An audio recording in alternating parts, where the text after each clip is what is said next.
आशा करता हूं आप सब बहुत अच्छे होंगे। मेरा नाम है सिद्धांत अग्निहोत्री। स्टडी ग्लोस पे आपका बहुत बहुत स्वागत है।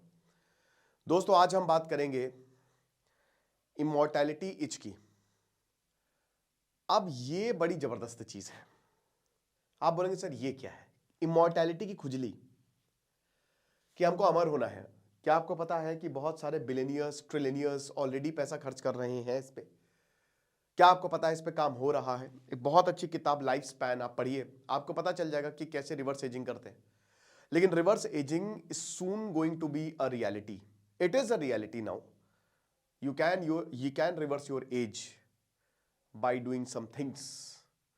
अब वो क्या चीजें हैं, वो क्या थिंग्स हैं, बात करेंगे। चाणक्य नीति में वैसे चाणक्य ने काफी कुछ बताया है अपनी एज रिवर्स करने के लिए नहीं, लेकिन एज के साथ कैसे समझदार बने। तो आप इस कोर्स को अवेल कर सकते हैं, क्योंकि अब परसों मैं क्लास लूंगा। तो सबसे पहली बात तो यह है कि हम रिवर्स एजिंग की क्यों बात कर रहे हैं। ब्रायन जॉनसन के बारे में आपने सुना होगा। रिवर्स एजिंग के लिए जाने जाते हैं। 100 बायोमार्कर्स हैं इनके, जिसमें sleep, nutrition, exercise, mental wellbeing.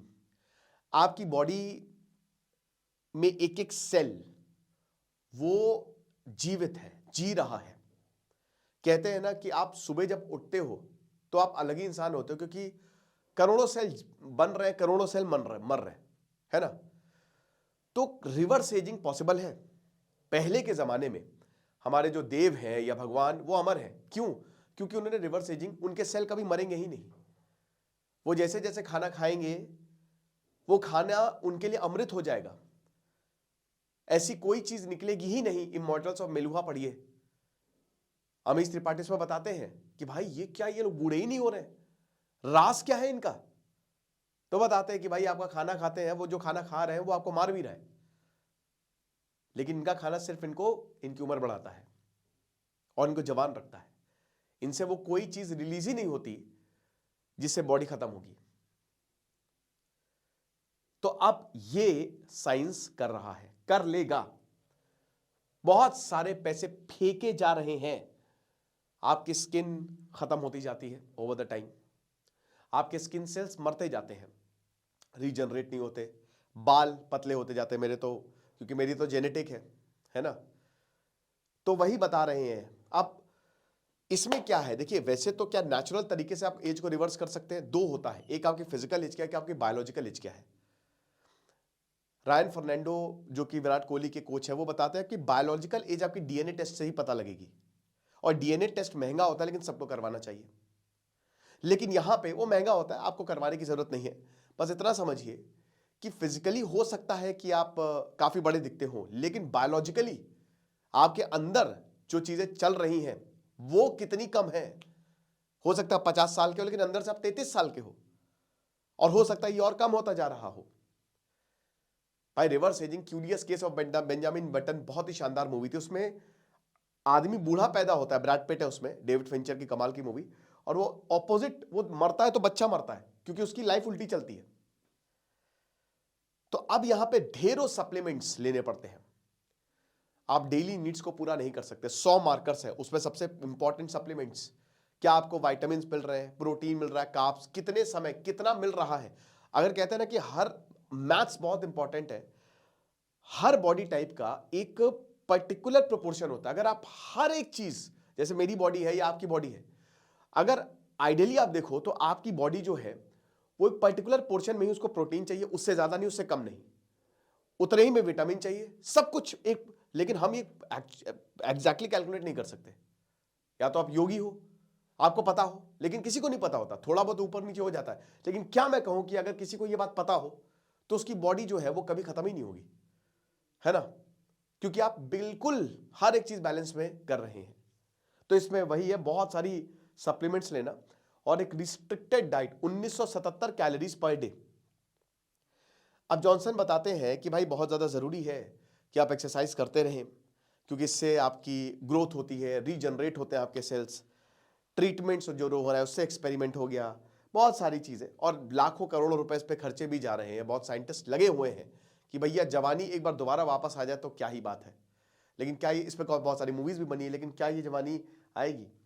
और क्या ये सही है एज को रिवर्स करना? हम जो है ना, देखिए जो आपने स्क्विड गेम देखा होगा, अब स्क्विड गेम में क्या है, स्क्विड गेम की सीख ये है कि इंसान की लालच, वो इंसान, अब उनके पास पैसा है, वो खत्म हो गया, उनके पास कोई भी डोपामिन हिट नहीं देता, तो लोगों को मरते हुए कटते हुए देख रहे हैं कि लोग, उनको डोपामिन हिट आए, उनको मजा आए, है ना। और यहां पे कुछ ऐसा ही कि खत्म हो चुका है सब कुछ। चाणक्य यही बताते हैं कि भाई स्पिरिचुअलिटी इंपॉर्टेंट है, योग करो, ध्यान करो, आपको और किसी चीज की जरूरत ही नहीं है, पर्पस मिल जाएगा। लेकिन ऐसा होता नहीं है एक्चुअल में, वेस्ट में तो बिल्कुल नहीं, अमेरिका में तो बिल्कुल भी नहीं।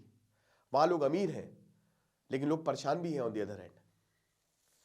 तो काफी ब्रॉडर है इनका, कि वही है कि हमको जिंदगी को जीतना है चाहे जो भी हो जाए, और वही है कि कंस्ट्रेंट्स है, उनको पार पाना है। लेकिन नेचुरल लिमिटेशन है ना, आप क्या प्रकृति से जीत सकते हो? कोई नहीं जीत सकता, कोई भी नहीं जीत सकता। मौत आनी है, वो तो आएगी ही, लेकिन हाँ, हमने अपनी उम्र को लंबा किया है क्योंकि प्रकृति ने ये चाहा है। आज हम 71 साल तक जीते हैं, जहां हमारी लाइफ एक्सपेक्टेंसी अगर आप देखो 1780s में खाली 28.5 साल थी।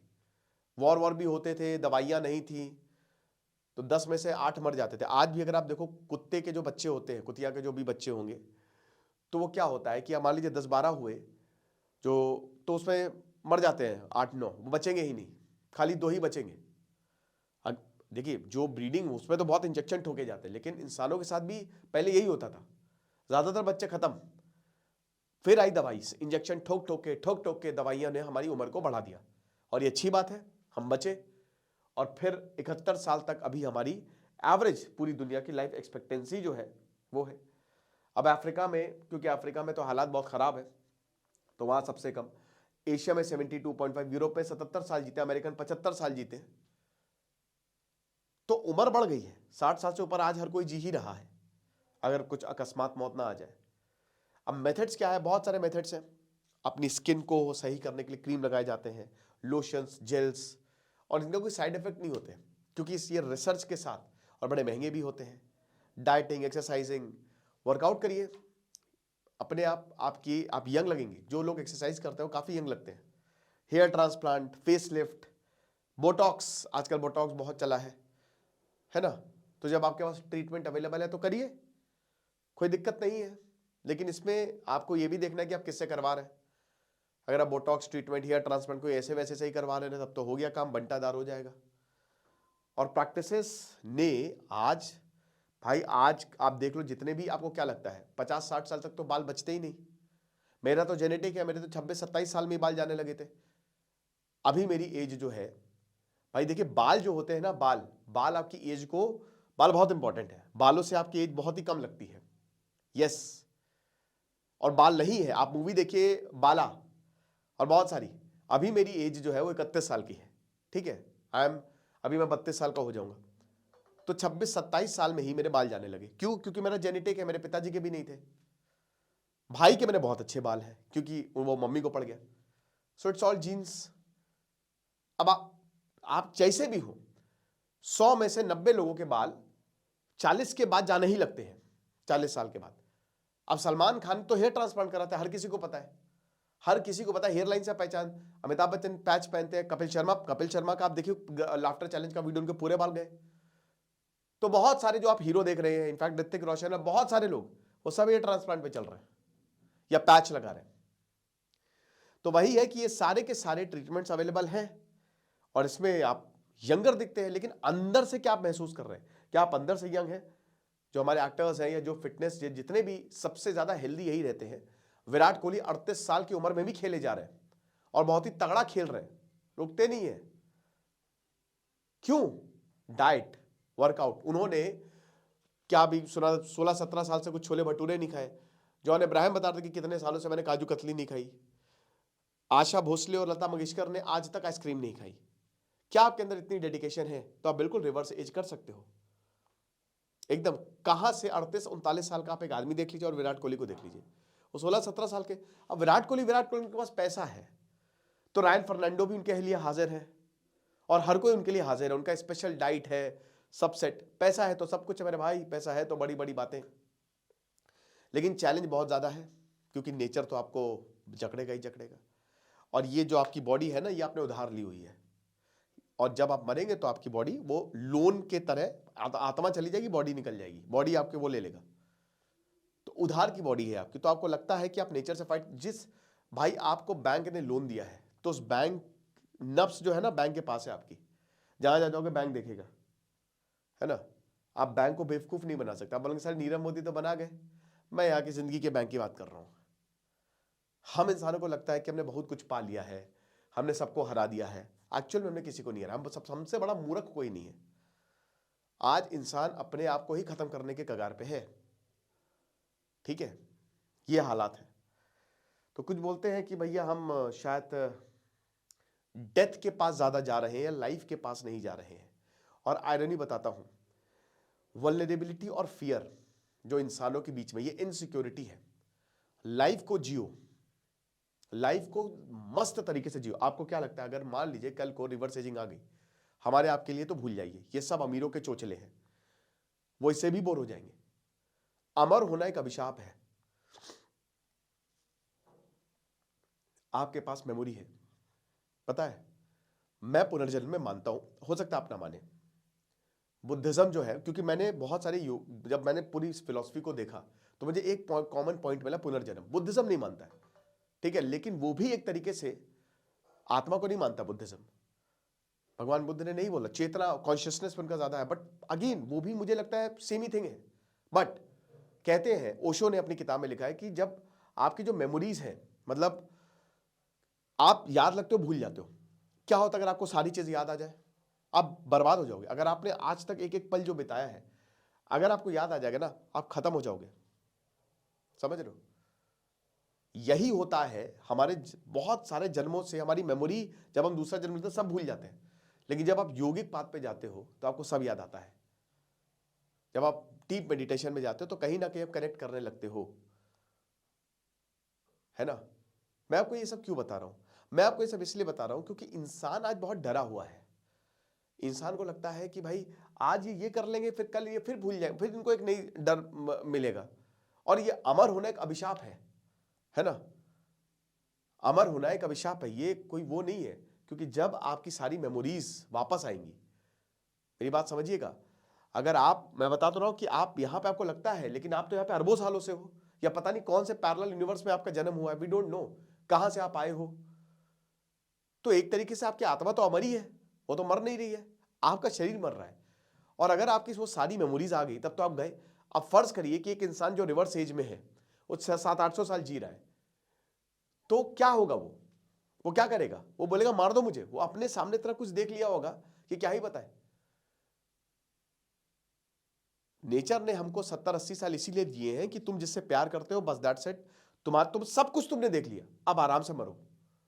लेकिन आप जब देखेंगे अपने सामने अपने प्यारों को, प्यारे जनों को जाते हुए, सबको जब आप मरते हुए देखेंगे, जब साथ छूटते हुए देखेंगे, जब आप युद्ध देखेंगे, जब आप, तो बहुत दिमाग खराब कि अब मैं क्या करूं, सब तो मैंने देख लिया, ऐसी क्या चीज करूं जो सब बढ़िया हो जाए मेरे साथ।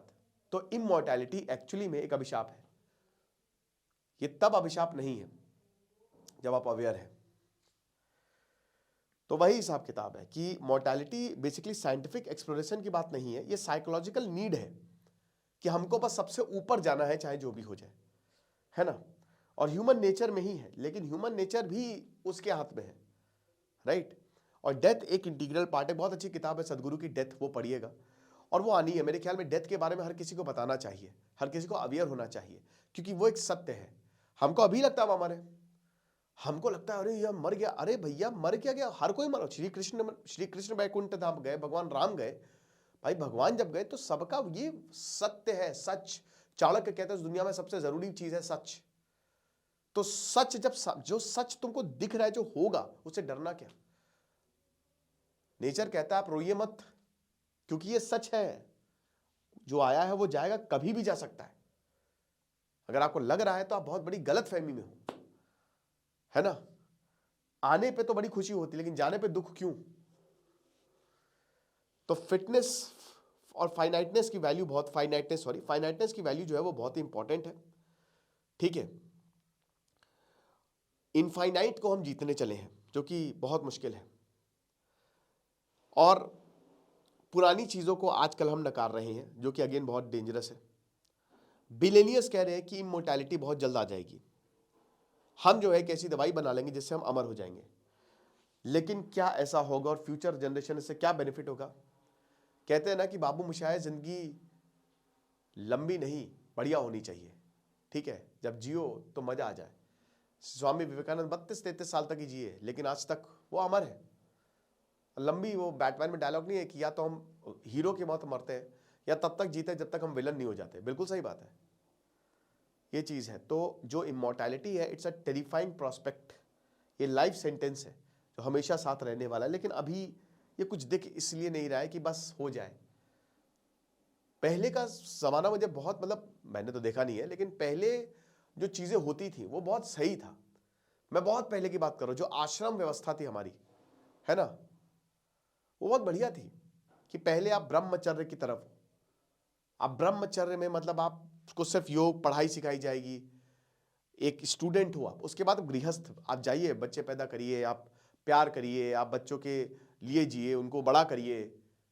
उसके बाद फिर वनप्रस्थ, मतलब आप जाइए, वनप्रस्थ मतलब जंगलों में नहीं घूमना है, लेकिन आप संसारी सुखों से थोड़ा सा दूर जाइए। आपने सब कुछ कर लिया, एवरीथिंग यू हैव डन। अब आप जाइए, कहां जाइए? आप आश्रम ढूंढिए, वहां रहिए, वहां पे बहुत सारे लोग हैं, उनके साथ योग सीखिए, और आखिरी में सन्यास। सब कुछ छोड़ दीजिए और सिर्फ भगवान में लीन हो जाइए।